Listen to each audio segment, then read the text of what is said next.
Hello, Kano here. How are you today? This is the 108 colors from Holbein. That's the full range tested with table salt. And we're going to have a closer look at all the colors that we tested. If you joined us for the live stream in which I painted this, which I will link down below, you will remember that I tested all this, but we had some bandwidth problem and my live stream cut out, and so you guys didn't get to see the end result of this. And also I wanted to be able to provide you guys with a HD experience of seeing how the salt test turned out, because they are such pretty patterns as well. For those of you who didn't catch the live stream, what we did was we took every single color in the Holbein watercolor range, which is 108 colors, and we tested it with table salt to see what colors react and what colors don't react to salt. From doing my Daniel Smith's Color Showdown series, I've started to realize that some colors work really well with salt and others don't. So I thought it would be really interesting to do a thorough test like this one to see which color does and which color doesn't. So all of them had just the same table salt. It's your standard table salt that you can get in any supermarket, and it's the fine grain ones. And if you're wondering about how do other salts react to these colors, that video is also coming up very soon.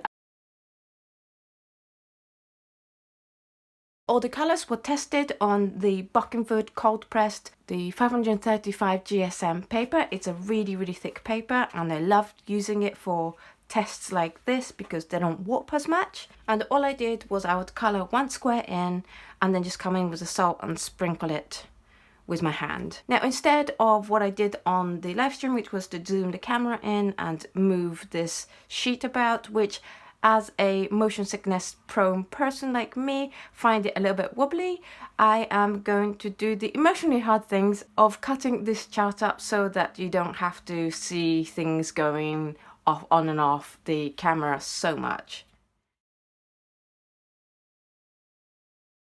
We are back. The individual colors have been cut into little cards, and what I'm going to do is go through and show you each of these colors individually first in order of chroma, and then we're going to do like an overall look to see if there is any groups of colors that didn't work so well with the salt.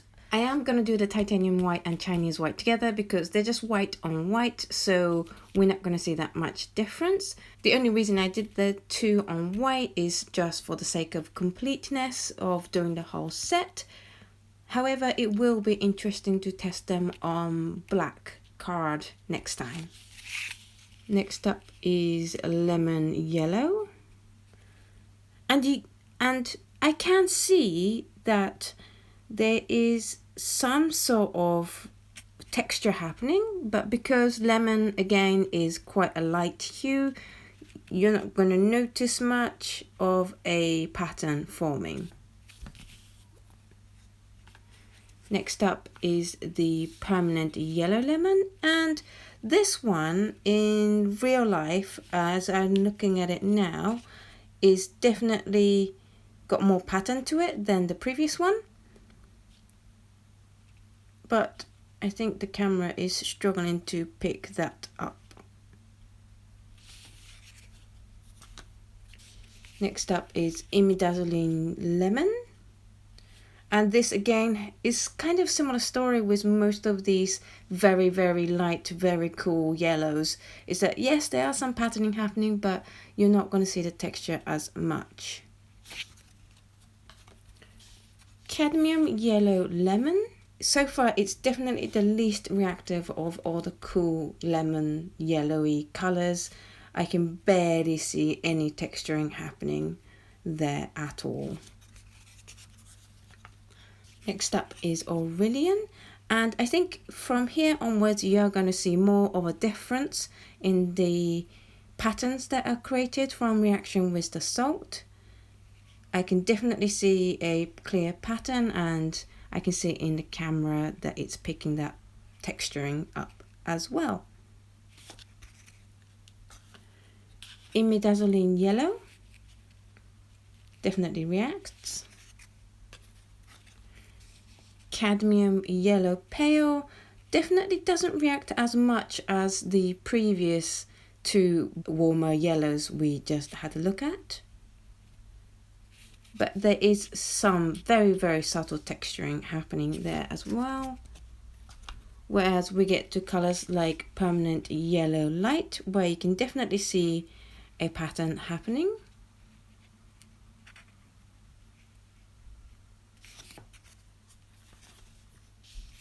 And then Gamboge Nova. We tested Gamboge Nova with the salt in the Daniel Smith Color Showdown, and we saw that that color definitely reacted as well. So it's good to see Gamboge Nova reacting with this. Cadmium yellow light, again, same story as the other cadmiums. It reacts, but it doesn't react nearly as much as all the other colors so far. You can barely see any texturing happening there. And it's the same story with the cadmium yellow deep.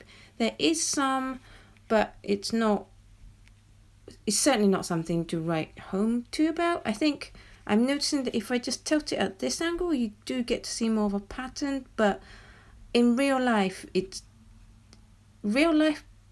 probably more, this angle is more accurate for how it looks in real life.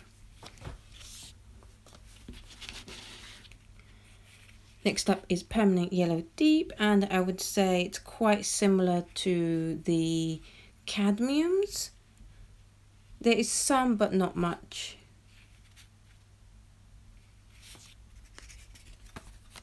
Then we have the Queen Gold. Now this one definitely shows a lovely texture. Definitely reacts to the salt nicely. Yeah, that's a good one. Then we have Naples Yellow.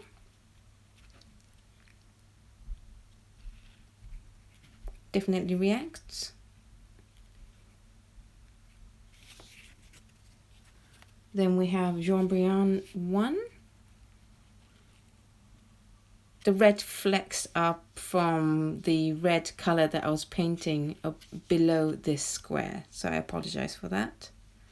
That's nothing to do with the salt. It definitely reacts, but again, with it being a light hue, it's quite hard to see, but you definitely see it more in this than the yellows of similar kind of intensity. Yep. And then we have the Jean-Brion 2. Definitely reacts, and you can see it better in this one than the Jean-Brion 1. Next up is Isodine Yellow Deep. Definitely see a pattern here. It's very small little textures in this one. Cadmium Yellow Orange. I would say, I mean, compared to like the Isodine Yellow Deep, you can definitely see that it doesn't react nearly as much.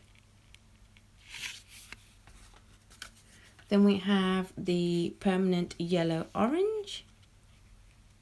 Definitely reacts, and quite widespread as well. I'd say that is a really nice pattern.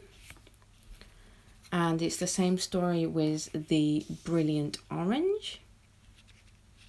Really nice texture, really strong, it really shows up. You can see that even though this orange is a very intense color, the salt is taking it right back to the white. That's really nice reaction. And then we have Cadmium Yellow Orange, and you know, again, same story. Compared to one that reacts really well, it's not much of a texture happening in the Cad Red Orange. Next we have Vermilion, which is similar to cadmium in the reaction level, it doesn't really form a pattern as much, whereas the vermilion hue reacts a lot more to salt. So if you are looking for this kind of warm, reddy orange hue and you want the salt to react, then I recommend using the Holbein vermilion hue rather than the big vermilion. Next up is Cad Red Light, and we might as well do Cad Red Purple as well. Again, same story.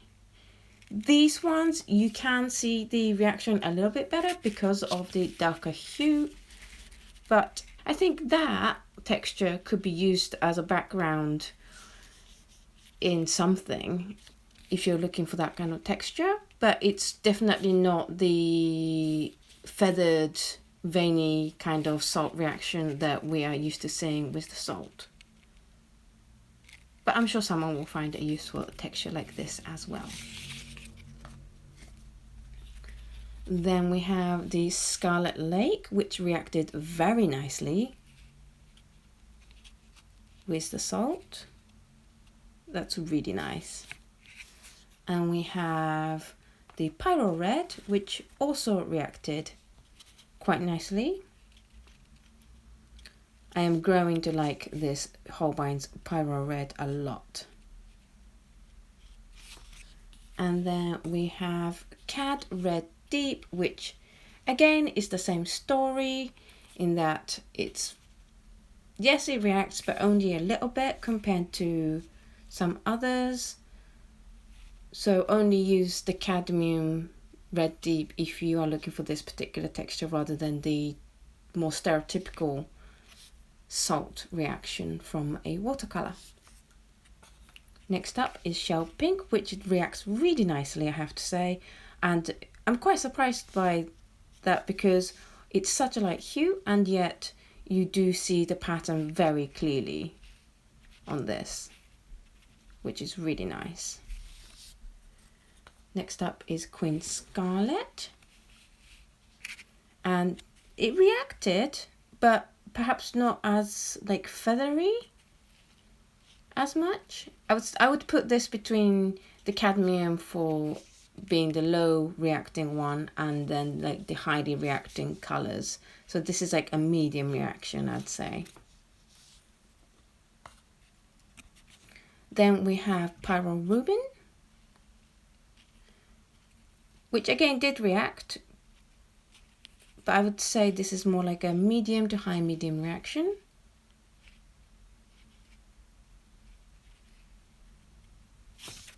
And then we have Rose Madder, which reacted. I noticed that with these ones it kind of joins up more. You can see the veins joining up more. That could just be like my timing of salt or the amount of salt that I put on. I tried to keep it similar amount of salt, but obviously it not being a scientific, like I didn't measure out in grams before putting it on the square.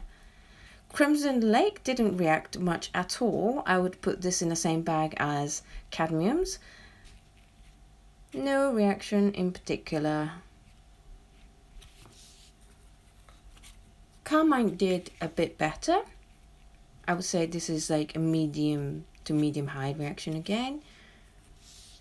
Permanent Alizarin Crimson reacted very nicely indeed.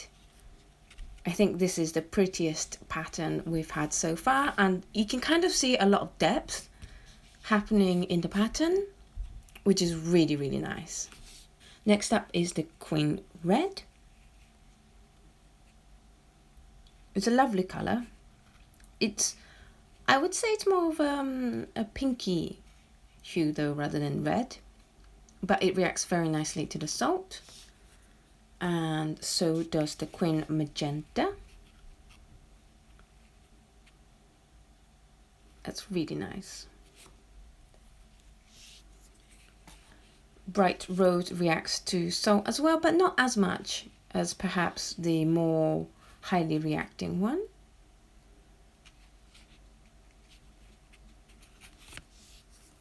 Now Opera definitely reacts, but in a slightly different way. It's not like a feathered look, it's more of a spread out clouds of reaction. It's very much a cloud forming type pattern rather than the feathered look that we've seen so far. So that's quite unique in its pattern. Then we have Brilliant Pink, which for a light hue it reacted, and you can see the pattern well, but it's not like a highly reactive color. Then we have Lilac, which reacted a lot more. It's very nice, and particularly for a lighter hue, it's very nice reaction because you can see the pattern so clearly. Next up is Bright Violet, and this one, sure, it reacted, but in a very different way again to the feathered ones. It's quite a unique pattern. Queen Violet, it reacted, but it didn't feather as much, so the color became almost white, not quite as white, but it looks like the reaction was quite localized and contained in quite close by where the salt granulars were, rather than it feathering out and spreading like some of the other colors we've seen so far. Cobalt Violet Light didn't react at all. The granulation is just what you normally see in this color. So I'd say that's no reaction.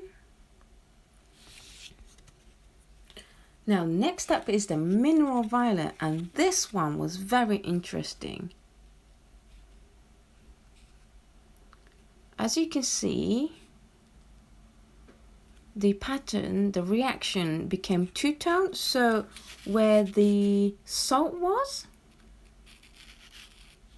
we have blue specks happening, whereas the rest is the normal violet. The Mineral Violet is made out of three pigments: PB29, PR122 and PBR25. So I'm guessing it's the PB29, the blue that has gathered around the salt. However, it's not the only color that is a combination, a mixture of 2 or 3 pigments. It's also not the only color that has PB29 in the mix. So it's really, really interesting that this has happened, and it's only happened to this color and no other color that I've noticed so far. And so that is super interesting reaction that happens. Next up is the Permanent Violet, and this reacts very nicely as well. I love the depth you get with this reaction. So these ones almost look like it's behind this cloud. That's really nice. Now I said in the Mineral Violet that other colors have PB29. This is one of those colors, and as you can see, you don't get the two-tone effect. But lavender on its own, by color, it reacts very nicely to the salt. Next up is Cobalt Blue, and that reacts very nicely again.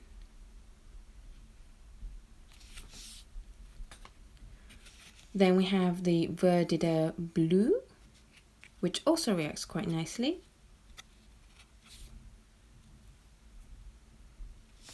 Then we have the Royal Blue, which is basically a Indanthrone blue, and that reacts very nicely.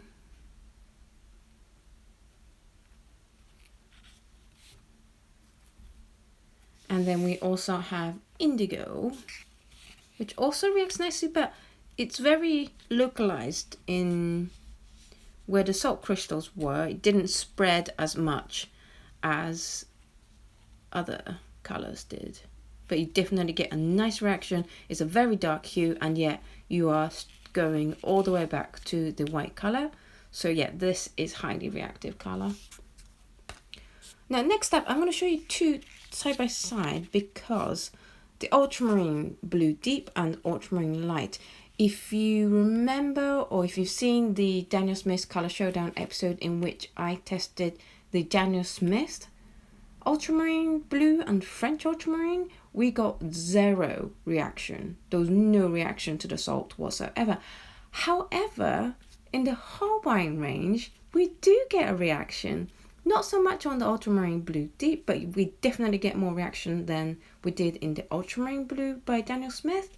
And you get nice feathering on the ultramarine light. So if you are looking for the ultramarine hue and you want it to react to the salt, then I recommend using Holbein's ultramarine, particularly the ultramarine light, just because you get even more of a reaction than the Daniel Smith one. I think this was the biggest surprise of this test. Next up is the cobalt blue hue, and that reacts nicely.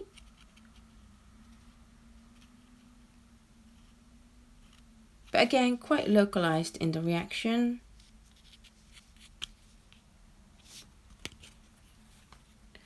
Then we have cerulean blue. Now cerulean blue is a granulating color, so I'd say it's not much of a reaction happening here. Manganese blue nova definitely reacted. It reacted so strong that it's kind of almost whiting out the colors that were on the card. It's almost stripping back all the colors. Then we have phthalo blue red shade, which reacted nicely. Now, next one, I really love the pattern. The Prussian blue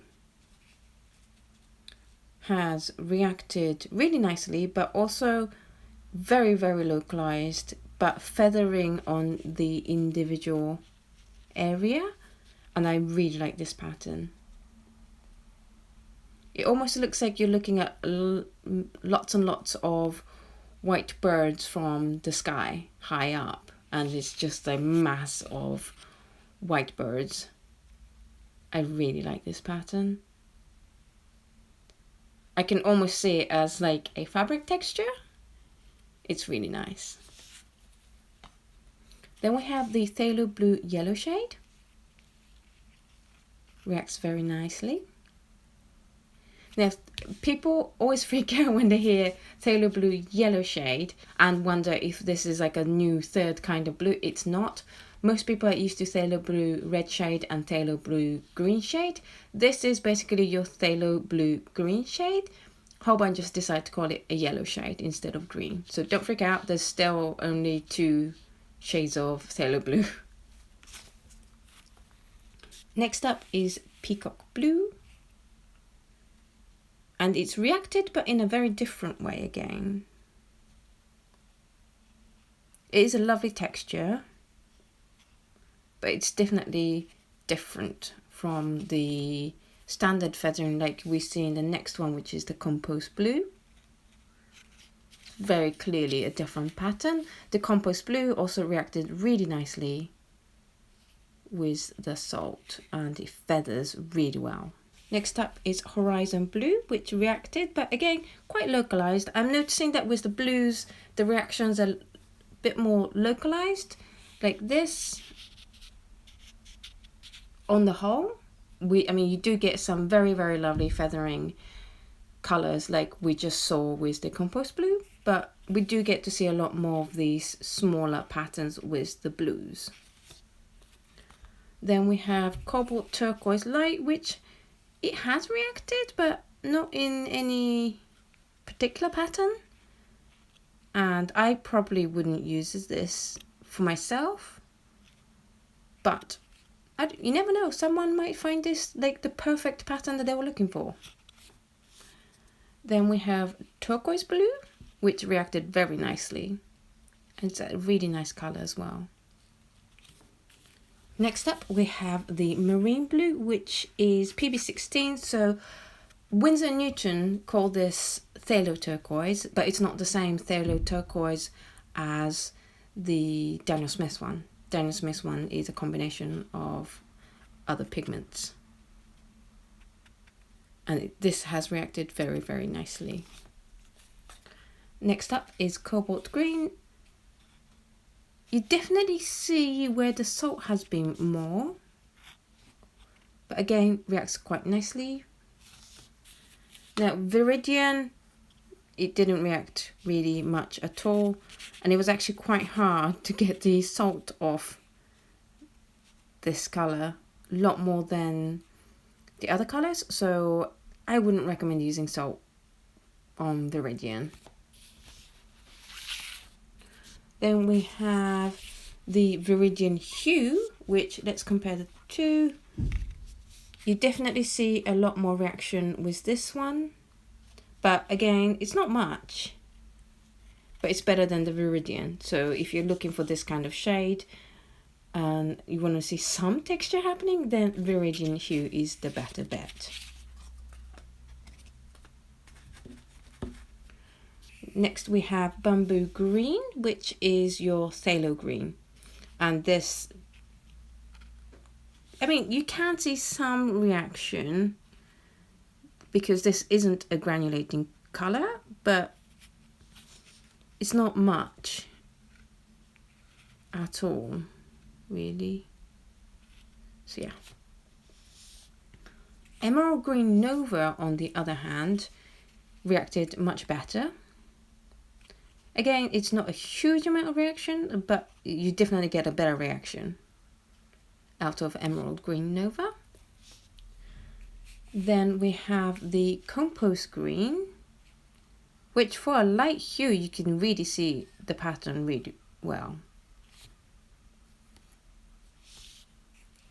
Then we have the Cadmium Green Pale, which I have to say, for a cadmium color that we've seen so far, it reacted a lot more than the other colors, but it's not, I wouldn't say it's a particularly pretty pattern. It doesn't feather or anything, but it does react a lot more than the other cadmium green colors. For example, we have the Cadmium Green Deep next, which again does react a little bit, but not in like major feathering way. Then we have the Permanent Green number 1, which reacts quite well to the salt, and you can see the pattern quite clearly. And then we have the Permanent Green number 2, which reacts really well. So if you're looking for a green color that you want to react to salt, this is the better bet than the cadmiums that we just saw. And then again, we have the Hooker's Green, which also reacted pretty well. So Hooker's Green and Permanent Green number 2 is the better choice if you're looking for a green that reacts well to salt. Then we have Sap Green, which did react, but it's definitely more localized, and it's a nice pattern though.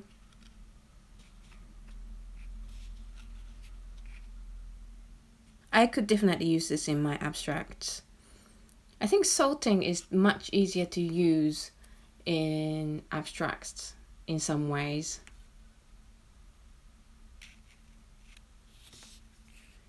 Next up is Leaf Green, which does react, but it does suffer from the problem that it's a very light hue, so you don't see the pattern as clearly.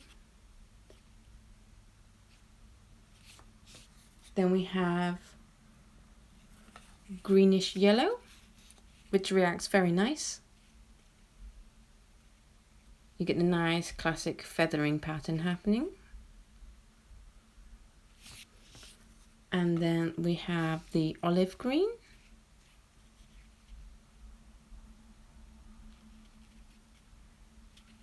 Really nice pattern. And seeing it with this pattern, the color is growing on me. It's a nice color. Then we have the terre verte, which it did react. I mean, you can see the lightening up of the color, but it's definitely not as well defined. But I would say that this is also a useful texture in certain situations for someone, maybe. But you definitely don't get the very clear pattern of feathering happening here. It's more of a blurred pattern. Then we have the green grey, which has a better defined pattern. Then we have the shadow green, which reacts very well to salt. Very clear, well-defined patterns. Next up is the Mars violet, which again, it does suffer from slight blurring, I would say, but it definitely does react and it creates a texture. Indian red was very interesting. It did react in that you do see a pattern, but it's more of a cloud formation or nebula formation rather than a clear feathering. It's nice though.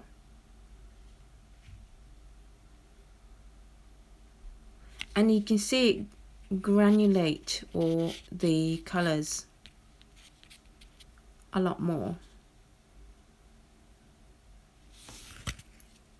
Next up is the imidazoline brown, which reacts very nicely to salt.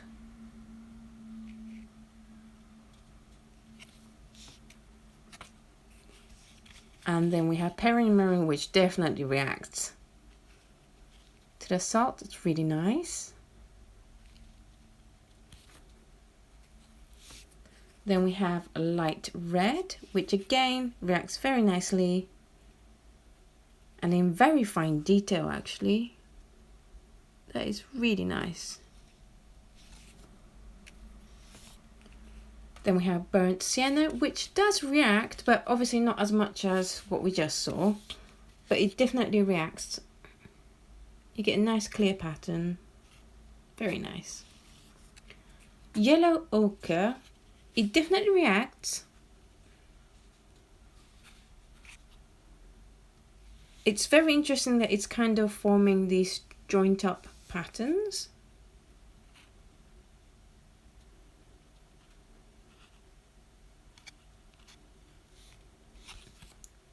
Whereas the raw sienna, it doesn't really. You see some very localized white dots, but that's about it. But you know, with these earthy colors, the different patterns, especially something like this, is actually a good texture to use for stone and things. So I think the earthy colors might be easier for people who do more realistic painting to use in their art practice than say the brighter colors, because you can have this, you know, you have the raw sienna and then you have the raw umber. I can totally take that as like a rock pattern. So maybe if you do realistic paintings, then starting using the salt with the more earthy colors might be an easier way into bringing in using the salt technique in your art style. Then we have the yellow grey, which feathers really nicely. It's very clear. Then we have the umber, which is a much smaller reaction. It's very localized. Then we have the burnt umber.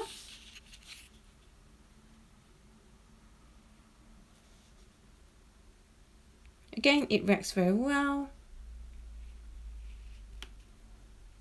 but slightly blurred in the feathering detail. Then we have Van Dyke Brown. And yeah, I can totally take that as a rock texture as well. And I can definitely see that this is the second color where we have a two-tone effect by using the salt. I can see the darker pigment gathering around where the salt has been and the lighter color staying in the background. Next up is the sepia, and this reacts very nicely.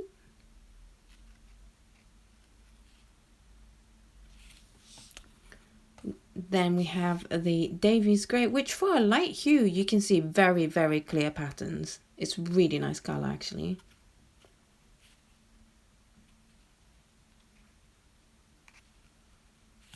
And then we have Grey of Greys, which again for a light hue it reacts nicely. You can clearly see a pattern, although it's a bit more blurred out, this one. Then we have Payne's Grey, which reacts very nicely.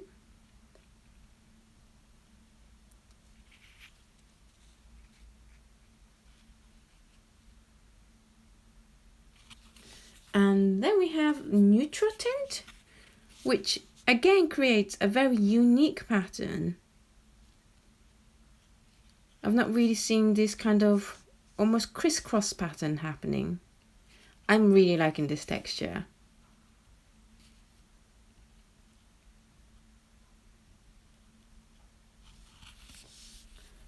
Then we have Peach Black, where the reaction is very blurred out. It definitely reacts, but the feathering isn't so well defined.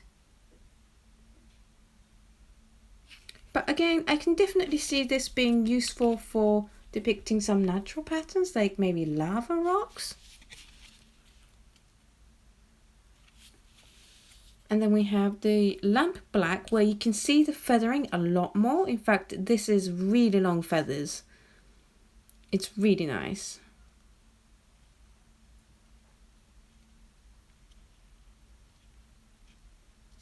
And then we have the Ivory Black.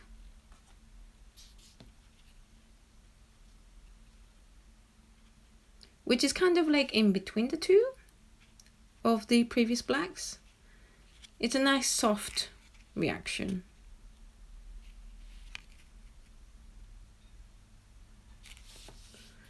And then we have Gold. Now, gold isn't a granulating color, really. So the fact that we're seeing a nice granulation, we can probably assign that to the salt, but it's not a very... The Holbein's Gold isn't a very tinted color. It's more of a lot of sparkly particles in, and so you're never going to get a very opaque layer where you can see a lot of feathering going on or anything. But you can definitely see something happening in the gold. Whereas the silver,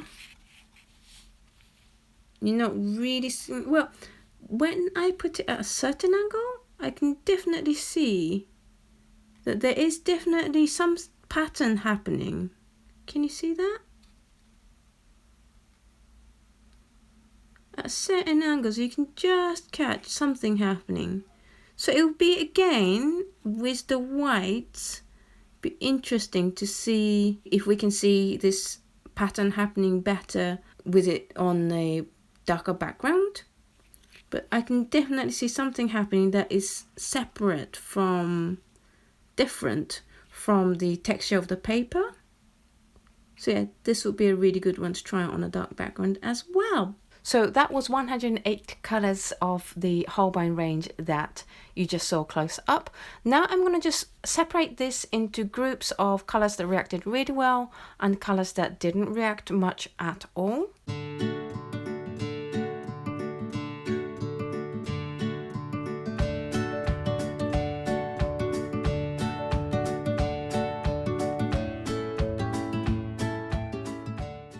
So here we have colors that were too light to really show anything on a white background. And then we have these two rows and over here, which are colors that reacted very well to the salt. And then we have the colors down here that it didn't really do much in terms of creating a visible pattern. You can see here, majority of these colors are the cadmiums. We have cadmium yellow pale, yellow light, yellow deep, yellow orange, red light, red purple, red deep, and the green deep. The only exception I did make to this, the cadmiums, was the cadmium green pale, which did show a lot stronger reaction than the other colors. Now, of course, just because the color is in the not so very reactive range doesn't mean that they aren't useful to use salt on. For example, the raw sienna and the raw amber I showed you before doesn't react much in terms of stripping the color back, but actually these two would be very useful as a natural stone or rock texture. In the not very reactive colors, we also have the permanent yellow deep, vermilion, crimson lake, cobalt violet light, cerulean blue, cobalt turquoise light, viridian, bamboo green, which is your phthalo green, and raw sienna and raw amber as well. As you can see, you do have a lot more colors that react well to salt than those that doesn't really work. As we noticed with the ultramarine blue and ultramarine light, where we had this discrepancy between brands of the Daniel Smith ones don't cause any pattern reaction, whereas with the Holbein one, it does react to salt and create patterns. So even within the same pigment, same hue, same colors, the difference in brand is going to make a difference. So what I am going to do is make a similar video to this with the 100 colors of the Daniel Smith that we painted in the live stream before the one I painted these ones. I hope this video was interesting and useful to you guys. I hope this video encourages you to try doing some salt test of your own and incorporate it in your creative practice. And please thumb up this video and subscribe to the channel if you haven't already. And I will see you in the next video. Bye!